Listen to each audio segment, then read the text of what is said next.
เอาสิมาเฮียนผลไม้ลูกวันนี้ตื่นเต้นอีกพุ่นน่ะแอปเปิ้ลลูกแอปเปิลลูกออกเสียงไงแอปเปิลลูก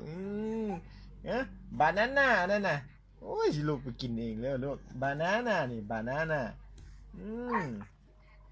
อันนี้เป็นบานาน่าเด้อลูกตัวนี้แมงโก้เลยแมงโก้แมงโก้หมักเหลืองนี่แมงโก้น่ะเชอร์รี่มากันนี่นะลูกมาเชอร์รี่มาเชอร์รี่เฮ้ยเสียงหัวมาเชอร์รี่ปล่อยมากไหมโอ้เคนตาลูปลูกเคนตาลูปเฮ้ยเคนตาลูปอยากกินมาเคนตาลูปกินโคโคนัทบ่ลูกหัวใหญ่กินมาโคโคนัทนะโคโคนัทออกเสียงยังสิโอ้หมักคัสตาร์ดแอปเปิลลูกเขาเอิ้นหมักเขียบคัสตาร์ดแอปเปิลลูกอันนั้นหมักดูเรียนเฮ้ยหอ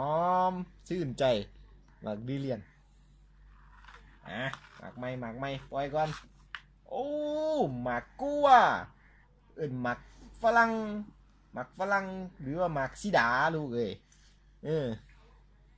อันนั้นเกรฟหมากองุ่นหัวหมากองุ่นนี่มาใหม่แล้วลองกล่องลูกลองกล่องนี่ลองกล่องนี่ลองกล่องอันนี้นะอันนี้หมากแจ็คฟรุตออกเสียงจังสิเดี๋ยวดูเด้อบักมี่เข้าใจป่ะเข้าใจแห้งวันนี้จังห้องสิโอ้เอาเบิ่งนี่เดี๋ยวบังลูกมาใหม่